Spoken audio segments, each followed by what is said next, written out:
Hi everyone, welcome back to my YouTube channel. It's Laura from Hyperstamper. And before I start, just remember to subscribe to my channel. I'm trying to build it up and would love for you to see these journals before they go onto Etsy so you can plan ahead.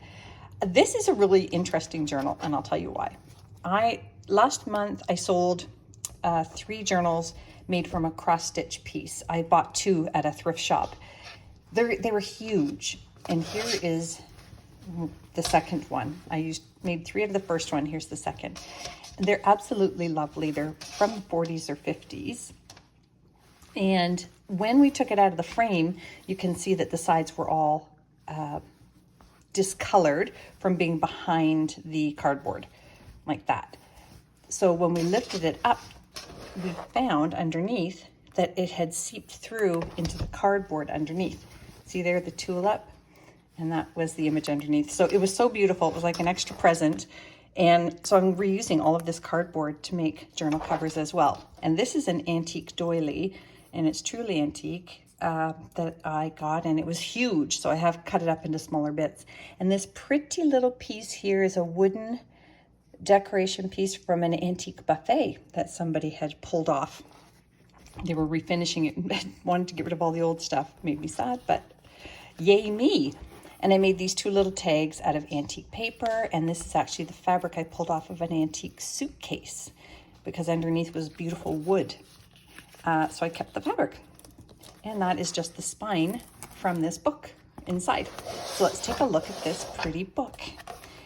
I made a little envelope pocket here. You can journal inside. And this lovely piece here is from the 1915, look at these images, book, The Girl's Own Annual, and this is spectacular. So you're going to see a lot of these pages here in my upcoming journals because the images are just wonderful. I was really excited to get that. So you get to have these beautiful images. I'm going to tuck that right into there. These are the original pages from this book that I used, which is from, I believe, 1937. And it was, let me just see here. It was The Wonders of the Universe encyclopedia. It was just kind of fun, but it was a very boring cover, so I spruced it up. Yes, sorry, 1938 this book is from. Antique book page here and an antique postcard. Isn't that lovely? I really like that. Lots of antique ephemera, all clusters made throughout. A lot of fun. If you ever want to know what something is in a journal you've purchased from me, just let me know and I will tell you the history of it because I am a geek. And this is just a little blank vintage book page with a pretty image on it. And this year, I had it in one other journal. So it was the cover of a children's book. Some child or mother sewed this up to make protect the school book. And they just looks like they used an old paper bag to do this. And I thought it was really pretty with the thread on there, so I reused it when I pulled the book out of it. Made a little tag here with some 1926 scraps there from a journal. 1930s Monopoly money. This is really pretty. This fell out of a book as well. And it says, just for today. And it's a beautiful, I mean, this could be in today's motivational books. It's lovely. It makes you happy to read it. I hope you enjoy it as much as I did. It's a 1926 ledger page for extra journaling space mounted on top of a 1945 dictionary page. I know I'm going fast, but I don't want you to have to linger too long listening to my voice. Pearl Shop Antique from 1950s. And this is an original book page here. This is special. These are in my journals all week, and then I think they were pretty much done. This one is from 1899, and this would have been an opera star. I pulled these prints from the book Guide to the Opera, which is now with a wonderful woman who owns that journal. And this is Isolde, and her name was Lehmann, Lily Lehmann. A lot of German opera singers back in the day. Isn't that wonderful? So I made this cute little thing out of a French dictionary page. I pulled the word notes out of an antique book, antique spine, and just did some antique paper on the back. So it's just a fun little piece you can journal on. And you can also journal on this antique page here. This is the flip side of that pocket. And I made this little extra mini book just out of my scrap antique paper. No sense in wasting it when you can use it. That's that wonderful vintage children's craft book. Everything in here, of course, is authentic, antique, and vintage ephemera, except these tea-dyed pages, which I added to give you extra strength on your journaling throughout the book. And I hand stamped on those, you know, my little vintage stamps throughout. And this is from that wonderful book, I Wonder Why. And if you saw my haul video, you will see this in there. It's just lovely. And this is a page from that. And the moon here, which I actually put this page in because it is the universe encyclopedia. I thought I would put something from the universe in there. There is a method to my madness, I swear.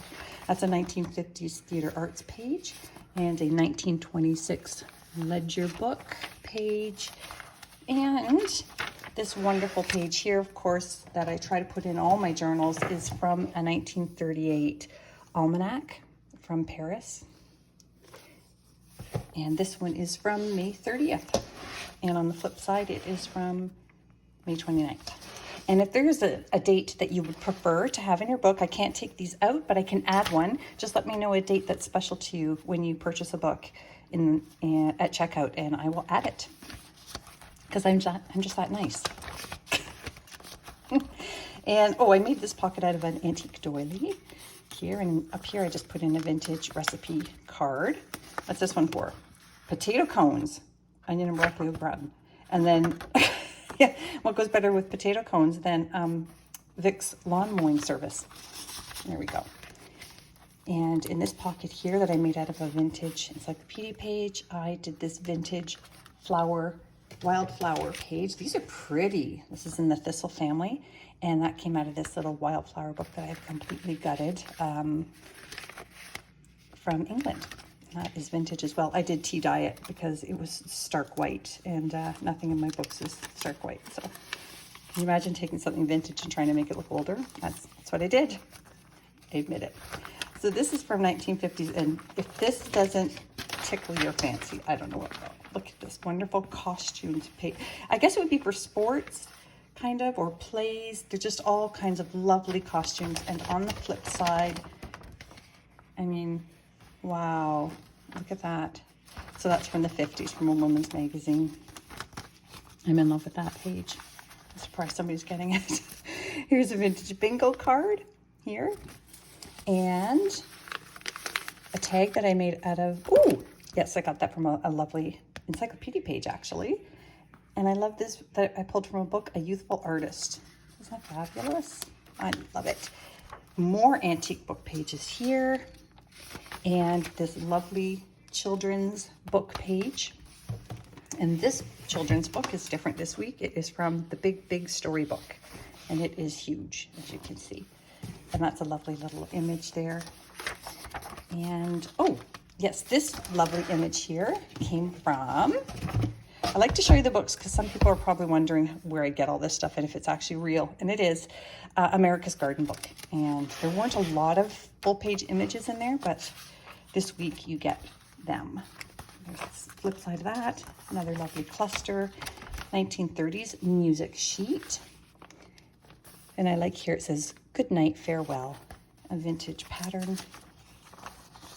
And of course, we're getting down to the last of these images. They were in all week from Glamour and the Hostess. And this is how to put on an elegant tea party. Never have that at my house. You might get a cup of coffee if you're lucky. And then this is from, I believe this is from the Billboard from 1928. Let me pull that here. It's too big to get it in camera, but that is the Billboard magazine. And look how fabulous this is. So I was able to pull a lot of wonderful pages and articles from that. And you're gonna have a lot of fun reading about vaudeville and all of the entertainment things from the Roaring 20s. Shoe fly, don't bother me. Is that fun? Yep. The Maple Leaf Forever. It's I guess this was a Canadian book. That's pretty cool. I did not notice that. And we're at the back of the book here, and I believe that's it. So I hope you enjoyed that. If you want to see more, go to etsy.com/shop/hyperstamper with a capital H, and you'll see dozens of handmade journal set I've got on there. I'll see you back soon.